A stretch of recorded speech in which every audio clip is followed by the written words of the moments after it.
Hello दोस्तों, स्वागत है आपका अपने ही यूट्यूब चैनल किस्से कहानियों की ऑडियो लाइब्रेरी पर।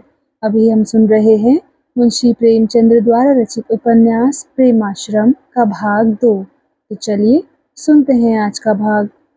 मनोहर अक्खड़पन की बातें तो कर बैठा, किंतु जब क्रोध शांत हुआ तो मालूम हुआ कि मुझसे बड़ी भूल हुई। गांव वाले सबके सब मेरे दुश्मन हैं। वह इस समय चौपाल में बैठे मेरी निंदा कर रहे होंगे। कारिंदा न जाने कौन सा उपद्रव मचाए। बेचारे दुर्जन को बात की बात में मटिया मेट कर दिया, तो फिर मुझे बिगाड़ते क्या देर लगती है। मैं अपनी जबान से लाचार हूँ। कितना ही उसे बस में रखना चाहता हूँ, पर नहीं रख सकता। यही ना होता कि जहाँ और सब लेना देना है, वहाँ 10 रुपए और हो जाते, नक्कू तो ना बनता। लेकिन इन विचारों ने एक क्षण में फिर पलटा खाया। मनुष्य जिस काम को हृदय से बुरा नहीं समझता, उसके कुपरिणाम का भय एक गौरवपूर्ण धैर्य की शरण लिया करता है। मनोहर अब इस विचार से अपने को शांति देने लगा। मैं बिगड़ जाऊंगा तो बला से, पर किसी की धौंस तो ना सहूंगा। किसी के सामने सिर तो नीचा नहीं करता। जमींदार भी देख ले कि गांव में सबके सब भांड ही नहीं हैं। अगर कोई मामला खड़ा किया तो अदालत में हाकिम के सामने सारा भंडा फोड़ दूंगा। जो कुछ होगा देखा जाएगा। इसी उधेड़-बुन में वह भोजन करने लगा। चौके में एक मिट्टी के तेल का चिराग जल रहा था, किंतु छत में धुआं इतना भरा हुआ था कि उसका प्रकाश मंद पड़ गया था। उसकी स्त्री बिलासी ने एक पीतल की थाली में बथुए की भाजी और जौ की कई मोटी-मोटी रोटियां परोस दी। मनोहर इस भांति रोटियां तोड़-तोड़ मुंह में रखता था, जैसे दवा खा रहा हो। इतनी ही रुचि से वह घास भी खाता। बिलासी ने पूछा, क्या साग अच्छा नहीं? गुड़ दूं? मनोहर बोला, नहीं, साग तो अच्छा है। बिलासी बोली, तो क्या भूख नहीं? मनोहर बोला, भूख क्यों नहीं है? खा तो रहा हूँ। बिलासी बोली, खाते तो नहीं हो जैसे औंध रहे हो। किसी से कुछ कहा सुनी तो नहीं हुई? मनोहर बोला, नहीं, कहा सुनी किससे होती। इतने में एक युवक कोठरी में आकर खड़ा हो गया। उसका शरीर खूब गठीला, हृष्ट-पुष्ट था। छाती चौड़ी और भरी हुई थी। आंखों से तेज झलक रहा था। उसके गले में सोने का यंत्र था और दाहिने बाह में चांदी का एक अनंत। ये मनोहर का पुत्र बलराज था।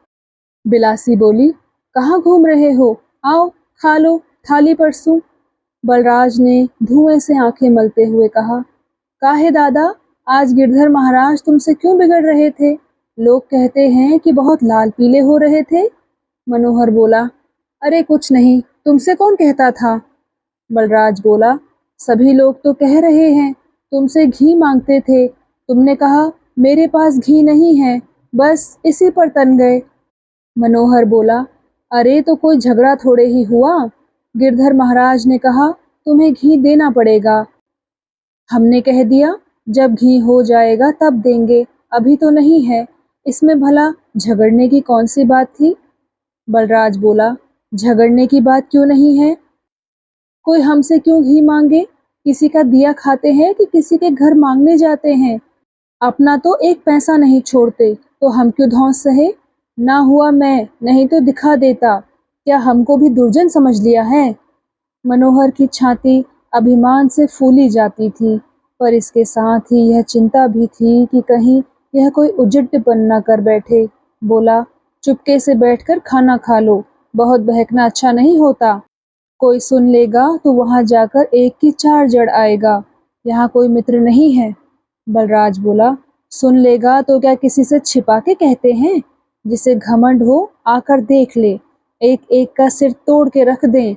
यही ना होगा कि कैद होकर चला जाऊंगा। इससे कौन डरता है? महात्मा गांधी भी तो कैद हो आए हैं। बिलासी ने मनोहर की ओर तिरस्कार के भाव से देखकर कहा, तुम्हारी कैसी आदत है कि जब देखो एक ना एक बखेड़ा मचाए ही रहते हो। जब सारा गांव घी दे रहा है, तब हम क्या गांव से बाहर हैं? जैसे बन पड़ेगा देंगे। इसमें कोई अपनी हेठी थोड़े ही हुई जाती है। हेठा तो नारायण ने ही बना दिया है, तो क्या करने से ऊंचे हो जाएंगे। थोड़ा सा हांडी में है, 2-4 दिन में और बटोर लूंगी, जाकर तौल आना। बलराज बोला, क्यों दे आए, किसी के दबैल हैं? बिलासी बोली, नहीं, तुम तो लाट गवर्नर हो, घर में भूनी भांग नहीं, उस पर इतना घमंड। बलराज बोला, हम दरिद्र सही, किसी से मांगने तो नहीं जाते। बिलासी बोली, अरे जा बैठ, आया है बड़ा जोधा बन के। ऊंट जब तक पहाड़ पर नहीं चढ़ता तब तक समझता है कि मुझसे ऊंचा और कौन होगा। जमींदार से बैर करके गांव में रहना सहज नहीं है। फिर मनोहर से बोली, सुनते हो महापुरुष, कल कारिंदा के पास जाके कह सुन आओ। मनोहर बोला, मैं तो अब नहीं जाऊंगा। बिलासी बोली, क्यों? मनोहर बोला, क्यों क्या, अपनी खुशी है, जाएं क्या, अपने ऊपर तालियां लगवाएं। बिलासी बोली, अच्छा, तो मुझे जाने दोगे? मनोहर बोला, तुम्हें भी नहीं जाने दूंगा। कारिंदा हमारा कर ही क्या सकता है, बहुत करेगा, अपना सिकमी खेत छुड़ा लेगा। ना 2 हल चलेंगे, एक ही सही।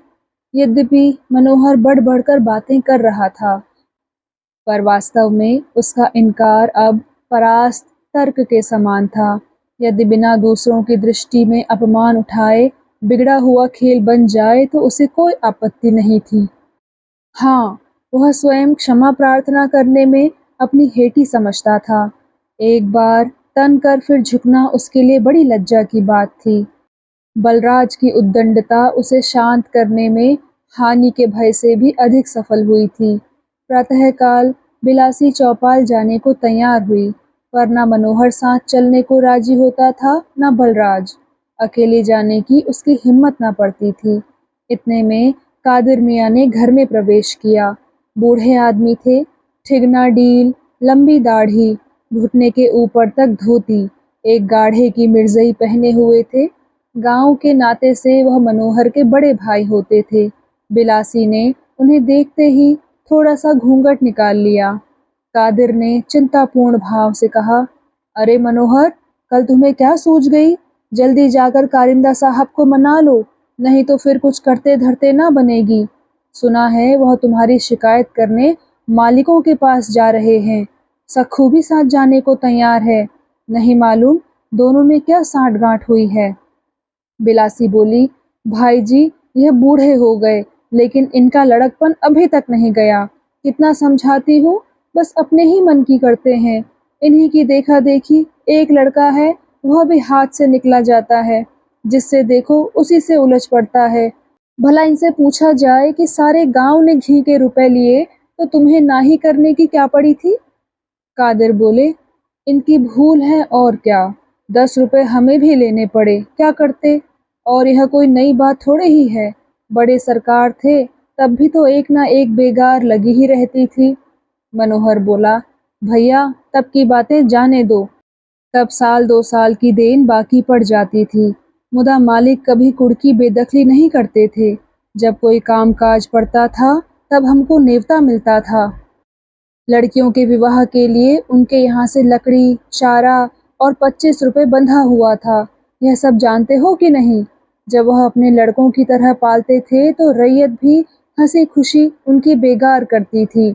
अब यह बातें तो गई, बस एक ना एक पच्चड़ लगा ही रहता है। तो जब उनकी ओर से यह कड़ाई है तो हम भी कोई मिट्टी के लौंदे थोड़े ही हैं।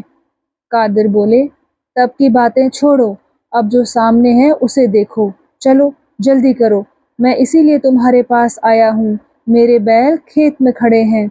मनोहर बोला, दादा मैं तो ना जाऊंगा। बिलासी बोली, इनकी चूड़ियां मैली हो जाएंगी, चलो मैं चलती हूँ। कादिर और बिलासी दोनों चौपाल चले। वहां इस वक्त बहुत से आदमी जमा थे।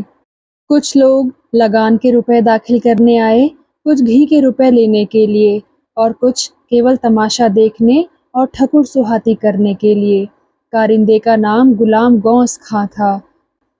वह बृहदाकार मनुष्य थे, सांवला रंग, लंबी दाढ़ी, चेहरे से कठोरता झलकती थी।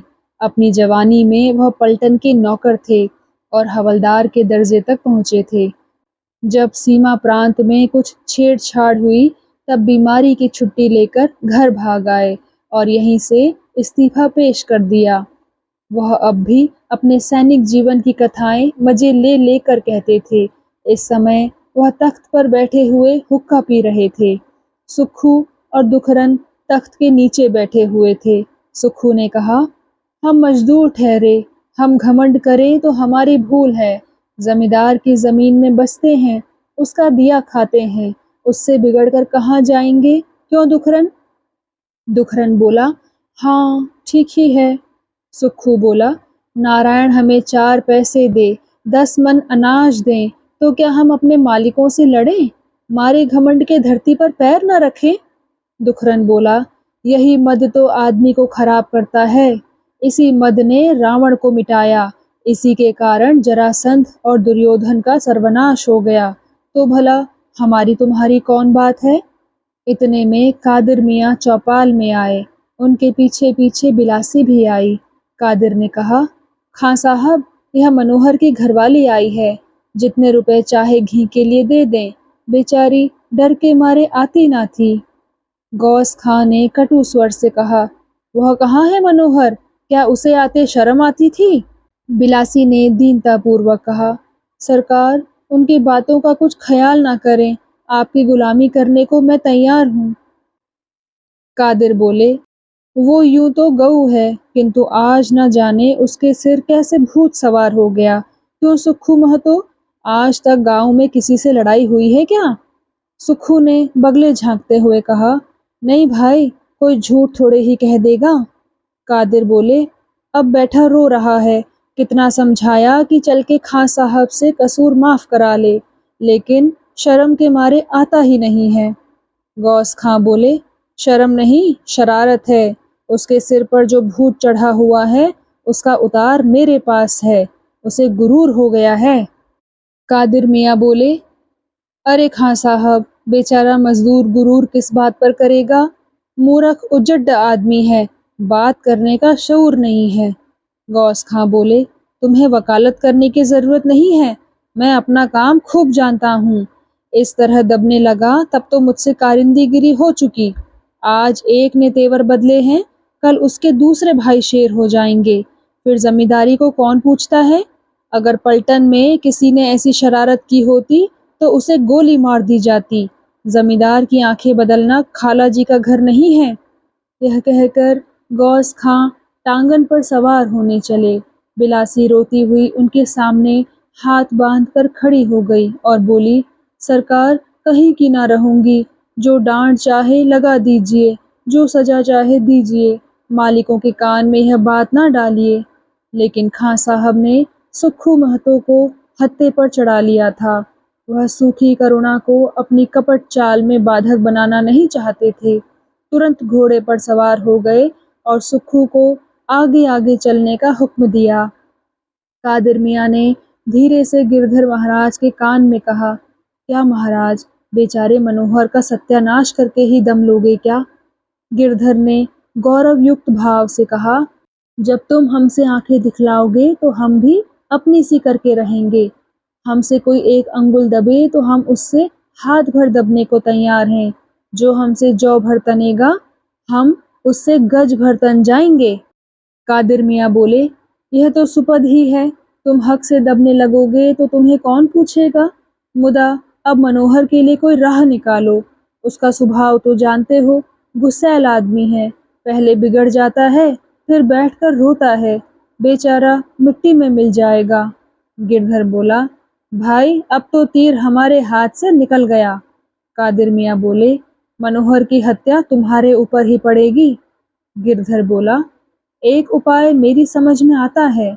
जाकर मनोहर से कह दो कि मालिक के पास जाकर हाथ पैर पड़े। वहां मैं भी कुछ कह सुन दूंगा। तुम लोगों के साथ नेकी करने का जी तो नहीं चाहता। काम पड़ने पर घिघियाते हो, काम निकल गया तो सीधे ताकते भी नहीं। लेकिन अपनी अपनी करनी अपने साथ है। जाओ, जाकर उसे भेज दो। कादिर और बिलासी मनोहर के पास गए। वह शंका और चिंता की मूर्ति बना हुआ उसी रास्ते की ओर ताक रहा था। कादिर मियाँ ने जाते ही यहाँ का समाचार कहा और गिरधर महाराज का आदेश भी सुना दिया। मनोहर क्षण भर सोच कर बोला, वहाँ मेरी और भी दुर्गति होगी। अब तो सिर पर पड़ी ही है, जो कुछ भी होगा देखा जाएगा। कादिर मियाँ बोले, नहीं, तुम्हें जाना चाहिए, मैं भी चलूँगा। मनोहर बोला, मेरे पीछे तुम्हारी भी लेदे हो जाएगी। बिलासी ने कादिर की ओर अत्यंत विनीत भाव से देखकर कहा, दादाजी, वह ना जाएंगे, मैं ही तुम्हारे साथ चली चलूँगी। कादिर मियाँ बोले, तुम क्या चलोगी? वहाँ बड़े आदमियों के सामने मुँह तो खुलना चाहिए। बिलासी बोली, ना कुछ कहते बनेगा तो रो तो लूँगी। कादिर मियाँ बोले, यह ना जाने देंगे। बिलासी बोली, जाने क्यों ना देंगे? कुछ मांगती हूँ क्या? इन्हें अपना बुरा भला ना सूझता हो, मुझे तो सूझता है। कादिर मियाँ बोले, तो फिर देर ना करनी चाहिए, नहीं तो वह लोग पहले से ही मालिकों के कान भर देंगे। मनोहर ज्यों का त्यों मूरत की तरह बैठा रहा। बिलासी घर में गई, अपने गहने निकाल कर पहने, चादर ओढ़ी और बाहर निकलकर खड़ी हो गई। कादिर मियाँ संकोच में पड़े हुए थे। उन्हें आशा थी कि अब भी मनोहर उठेगा, किंतु जब वह अपनी जगह से जरा भी ना हिला, तब धीरे धीरे आगे चले।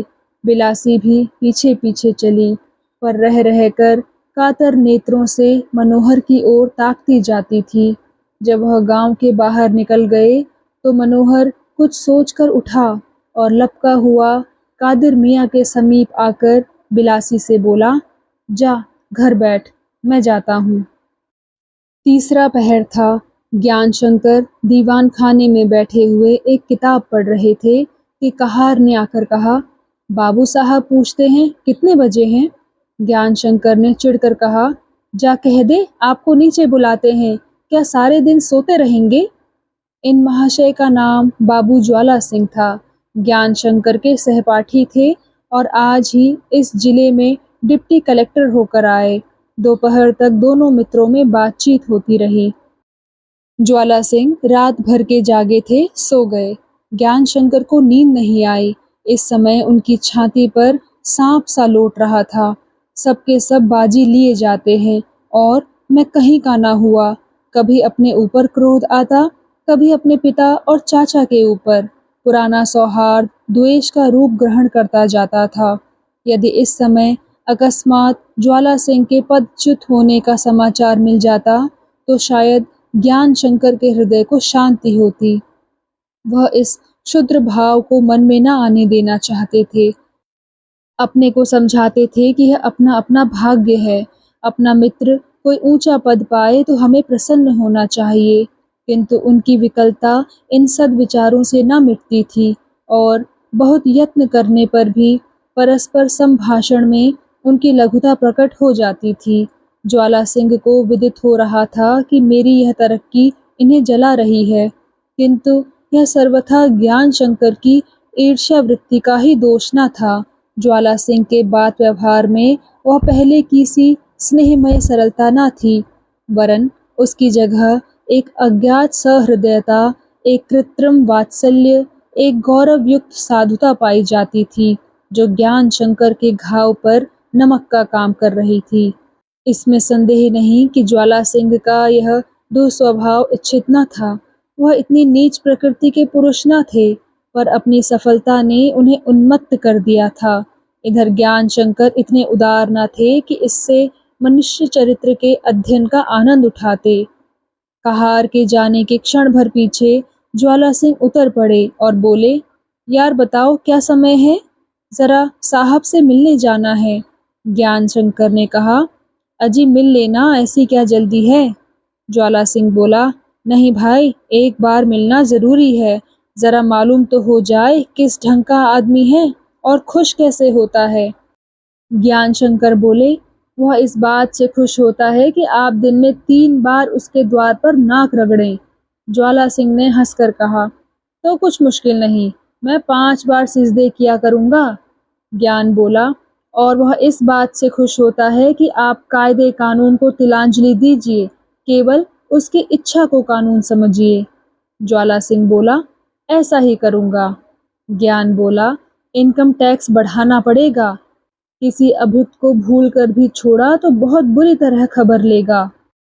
ज्वाला सिंह ने कहा, भाई तुम बना रहे हो, ऐसा क्या होगा? ज्ञान ने कहा, नहीं, विश्वास मानिए, वह ऐसा ही विचित्र जीव है। ज्वाला ने कहा, तब तो उसके साथ मेरा निभाव कठिन है। ज्ञान ने कहा, जरा भी नहीं। आज आप ऐसी बातें कर रहे हैं, कल को उसके इशारों पर नाचेंगे। इस घमंड में ना रहिए कि आपको अधिकार प्राप्त हुआ है। वास्तव में आपने गुलामी लिखाई है। यहाँ आपको आत्मा की स्वाधीनता से हाथ धोना पड़ेगा, न्याय और सत्य का गला घोंटना पड़ेगा। यही आपकी उन्नति और सम्मान के साधन हैं। मैं तो ऐसे अधिकार पर लात मारता हूँ। यहाँ तो अल्लाह ताला भी आसमान से उतर आए और अन्याय करने को कहें तो उनका भी हुक्म ना मानूं। ज्वाला सिंह समझ गए कि यह जले हुए दिल के फफोले हैं। बोले, अभी ऐसी दूर की ले रहे हो, कल को नामजद हो जाओ तो यह बातें भूल जाएं। ज्ञान शंकर बोला, हाँ, बहुत संभव है, क्योंकि मैं भी तो मनुष्य हूँ, लेकिन संयोग से मेरे इस परीक्षा में पड़ने की कोई संभावना नहीं है, और हो भी तो मैं आत्मा की रक्षा करना सर्वोपरि समझूंगा। ज्वाला सिंह गर्म होकर बोले, आपको यह अनुभव करने का क्या अधिकार है कि और लोग अपनी आत्मा का आपसे कम आदर करते हैं? मेरा विचार तो यह है कि संसार में रहकर मनुष्य आत्मा की जितनी रक्षा कर सकता है, उससे अधिक उसे वंचित नहीं कर सकता। अगर आप समझते हो कि वकालत या डॉक्टरी विशेष रूप से आत्मरक्षा के अनुकूल है, तो आपकी भूल है। मेरे चचा साहब वकील हैं, बड़े भाई साहब डॉक्टरी करते हैं, पर वह लोग केवल धन कमाने की मशीनें हैं। मैंने उन्हें कभी असत सत के झगड़े में पड़ते हुए नहीं पाया। ज्ञान शंकर बोला, वह चाहे तो आत्मा की रक्षा कर सकते हैं। ज्वाला सिंह बोला, बस उतनी ही जितनी की एक सरकारी नौकर कर सकता है। वकील को ही ले लीजिए, यदि विवेक की रक्षा करे तो रोटियां चाहे भले खाए, समृद्धिशाली नहीं हो सकता। अपने पेशे में उन्नति करने के लिए उसे अधिकारियों का कृपा पात्र बनना परमावश्यक है, और डॉक्टरों का तो जीवन ही रईसों की कृपा पर निर्भर है। गरीबों से उन्हें क्या मिलेगा? द्वार पर सैकड़ों गरीब रोगी खड़े रहते हैं, लेकिन जहां किसी रईस का आदमी पहुंचा, वह उनको छोड़कर फिटन पर सवार हो जाते हैं। इसे मैं आत्मा की स्वाधीनता नहीं कह सकता। इतने में गौस खां, गिरधर महाराज और सुक्खू ने कमरे में प्रवेश किया। गौस तो सलाम करके फर्श पर बैठ गए, शेष दोनों आदमी खड़े रहे। लाला प्रभाशंकर बरामदे में बैठे हुए थे। पूछा, आदमियों को घी के रुपए बांट दिए? गौस खां बोला, जी हाँ, हुजूर के इकबाल से सब रुपए तकसीम हो गए, मगर इलाके में चंद आदमी ऐसे सरकश हो गए हैं कि खुदा की पनाह। अगर उनकी तंबीह न की गई तो एक दिन मेरी इज्जत में फर्क आ जाएगा, और क्या अजब है कि जान से भी हाथ धोऊं। ज्ञान शंकर विस्मित होकर बोले, देहात में भी यह हवा चली है?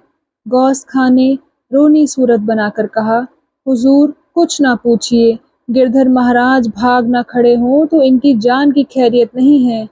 ज्ञान बोले, उन आदमियों को पकड़ के पिटवाया क्यों नहीं? गौस खां बोला, तो थानेदार साहब के लिए थैली कहाँ से लाता? ज्ञान ने कहा, आप लोगों को तो सैकड़ों हथकंडे मालूम है, किसी भी शिकंजे में कस लीजिए। गौस खां बोला, हुजूर, मौरूसी आसामी है, यह सब जमींदार को कुछ नहीं समझते। उनमें एक का नाम मनोहर है, 20 बीघे खेत जोतता है और कुल 50 रुपए लगान देता है। आज उसी आराजी का किसी दूसरे असामी से बंदोबस्त हो सकता तो 100 रुपए कहीं नहीं गए थे। ज्ञान शंकर ने चचा की ओर देखकर पूछा, आपके अधिकांश असामी दखलदार क्यों कर हो गए?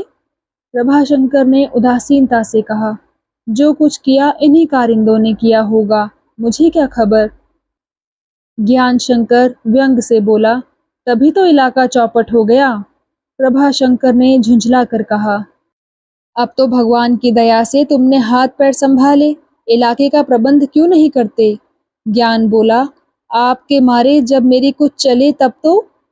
प्रभाशंकर ने कहा, मुझसे कसम ले लो जो तुम्हारे बीच कुछ बोलूं, यह काम करते बहुत दिन हो गए, इसके लिए लोलुप नहीं हूँ। ज्ञान ने कहा, तो फिर मैं भी दिखा दूंगा कि प्रबंध से क्या हो सकता है। इसी समय कादिर खां और मनोहर आकर द्वार पर खड़े हो गए। गौस खां ने कहा, हुजूर, यह वही आसामी है जिसका अभी मैं जिक्र कर रहा था। ज्ञान शंकर ने मनोहर की ओर क्रोध से देखकर कहा, क्यों रे, जिस पत्तल में खाता है उसी में छेद करता है। 100 रुपए की जमीन 50 रुपए में जोतता है, उस पर जब थोड़ा सा बल खाने का अवसर पड़ा तो जामे से बाहर हो गया। मनोहर की जबान बंद हो गई। रास्ते में जितनी बातें कादिर खान ने सिखाई थी वह सब भूल गई। ज्ञान शंकर ने उसी स्वर में फिर कहा, दुष्ट कहीं का, तू समझता होगा कि मैं दखलदार हूँ, जमींदार मेरा कर ही क्या सकता है, लेकिन मैं तुझे दिखा दूंगा कि जमींदार क्या कर सकता है। तेरा इतना हिवाव है कि तू मेरे आदमियों पर हाथ उठाए। मनोहर निर्बल क्रोध से कांप और सोच रहा था, मैंने घी के रुपए नहीं लिए, वह कोई पाप नहीं है। मुझे लेना चाहिए था, दबाव के भय से नहीं, केवल इसलिए कि बड़े सरकार हमारे ऊपर दया रखते थे। उसे लज्जा आई कि मैंने ऐसे दयालु स्वामी की आत्मा के साथ कृतज्ञता की, किंतु इसका दंड गाली और अपमान नहीं है। उसका अपमानाहत हृदय उत्तर देने के लिए व्यग्र होने लगा, किंतु कादिर ने उसे बोलने का अवसर ना दिया। बोला, हुजूर, हम लोगों की मजाल ही क्या है कि सरकार के आदमियों के सामने सिर उठा सके। हाँ, अपड़ गवार ठहरे, बातचीत करने का शऊर नहीं है, उजड्डपन की बातें मुंह से निकल आती हैं। क्या हम नहीं जानते कि हुजूर चाहें तो आज हमारा ठिकाना ना लगे। अब तो यह विनती है कि जो खता हुई माफी दी जाए। लाला प्रभाशंकर को मनोहर पर दया आ गई। सरल प्रकृति के मनुष्य थे। बोले, तुम लोग हमारे पुराने आसामी हो, क्या नहीं जानते हो कि आसामियों पर सख्ती करना हमारे यहाँ का दस्तूर नहीं है। ऐसा ही कोई काम आ पड़ता है तो तुमसे बेगार ली जाती है, और तुम हमेशा हंसी खुशी देते रहे हो, अब भी उसी तरह निभाते चलो, नहीं तो भाई अब जमाना नाजुक है। हमने तो भली बुरी तरह अपना निभा दिया, मगर इस तरह लड़कों से ना निभेगी, उनका खून गर्म ठहरा, इसलिए सब संभल कर रहो, 4 बातें सह लिया करो, जाओ, फिर ऐसा काम ना करना। घर से कुछ खाकर चले ना होंगे, दिन भी चढ़ाया, यहीं खा पी कर विश्राम करो, दिन ढल जाए तब चले जाना। प्रभाशंकर ने अपने निर्द्वंद स्वभाव के अनुसार इस मामले को टालना चाहा, किंतु ज्ञान शंकर ने उनकी ओर तीव्र नेत्रों से देखकर कहा, आप मेरे बीच में क्यों बोलते हैं। इसी नरमी ने तो इन आदमियों को शेर बना दिया है। अगर आप इस तरह कामों में हस्तक्षेप करते रहेंगे तो मैं इलाके का प्रबंध कर चुका। अभी आपने वचन दिया था कि इलाके से कोई सरोकार न रखूंगा, अब आपको बोलने का कोई अधिकार नहीं है। प्रभाशंकर यह तिरस्कार ना सह सके, रुष्ट होकर बोले, अधिकार क्यों नहीं है, क्या मैं मर गया हूँ। ज्ञान शंकर बोला, नहीं, आपको कोई अधिकार नहीं है, आपने सारा इलाका चौपट कर दिया, अब क्या चाहते हैं कि जो बचा खुचा है उसे भी धूल में मिला दें। प्रभाशंकर के कलेजे में चोट लग गई। बोले, बेटा, ऐसी बातें करके क्यों दिल दुखाते हो, तुम्हारे पूज्य पिता मर गए, लेकिन कभी मेरी बात नहीं दुलखी, अब तुम मेरी ज़बान बंद कर देना चाहते हो, किंतु यह नहीं हो सकता कि मैं अन्याय देखा करूं और मुंह ना खोलूं। जब तक जीवित हूं तुम यह अधिकार मुझसे नहीं छीन सकते। ज्वाला सिंह ने दिलासा दिया, नहीं साहब, आप घर के मालिक हैं, यह आपकी गोद में पले हुए लड़के हैं, इनकी अबोध बातों पर ध्यान ना दीजिए, इनकी भूल है जो कहते हैं कि आपका कोई अधिकार नहीं है, आपको सब कुछ अधिकार है, आप घर के स्वामी हैं।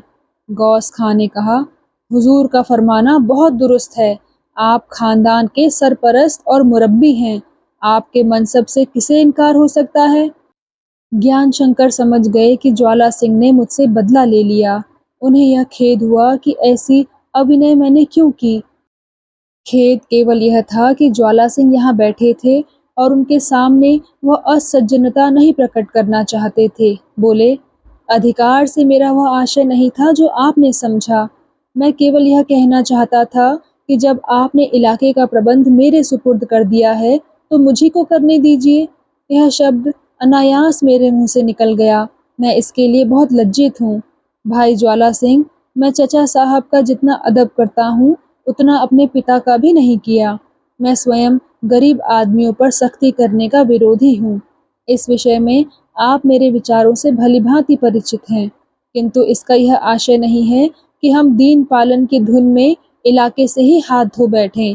पुराने जमाने की बात और थी, तब जीवन संग्राम इतना भयंकर न था, हमारी आवश्यकताएं परिमित थी, सामाजिक अवस्था इतनी उन्नत न थी, और सबसे बड़ी बात तो यह है कि भूमि का मूल्य इतना चढ़ा हुआ न था। मेरे कई गांव जो 2-2 हजार पर बिक गए हैं, उनके दाम आज 20-20 हजार लगे हुए हैं। उन दिनों आसामी मुश्किल से मिलते थे, अब एक टुकड़े के लिए 100-100 आदमी मुंह फैलाए हुए हैं। यह कैसे हो सकता है कि इस आर्थिक दशा का असर जमींदार पर ना पड़े?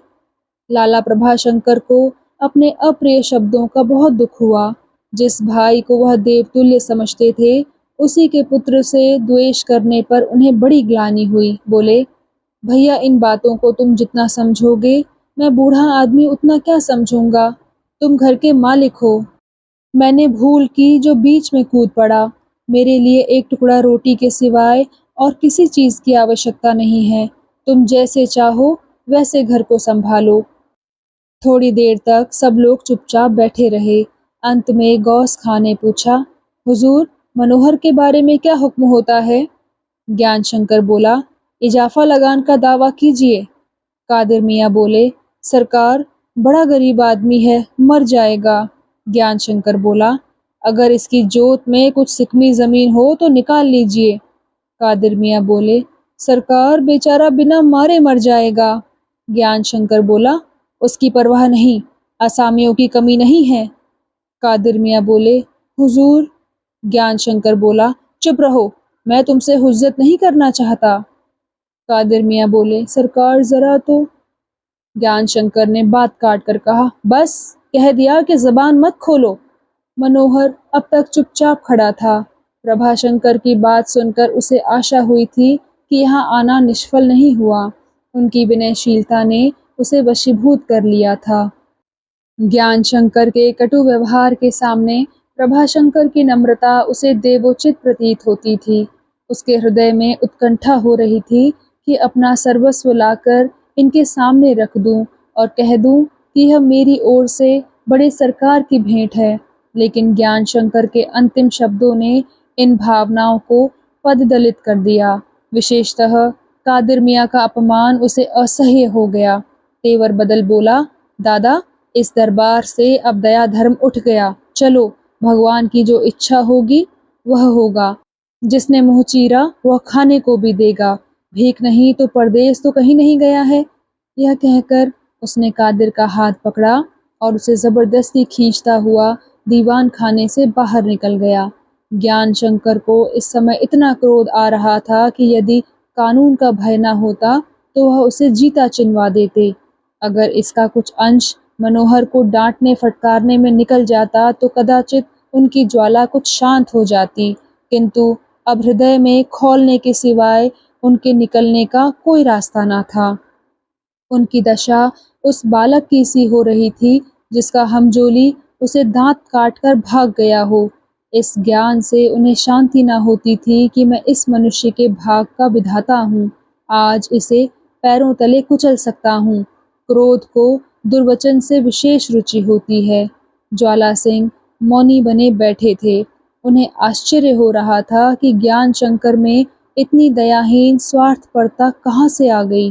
अभी क्षण भर पहले यह महाशय न्याय और लोक सेवा का कैसा महत्वपूर्ण वर्णन कर रहे थे। इतनी ही देर में यह काया पलट, विचार और व्यवहार में इतना अंतर। मनोहर चला गया तो ज्ञान शंकर से बोले, इजाफा लगान का दावा कीजिएगा तो क्या उसकी ओर से उज्रदारी ना होगी? आप केवल एक आसामी पर दावा नहीं कर सकते। ज्ञान शंकर बोला, हाँ, यह बात ठीक कहते हो।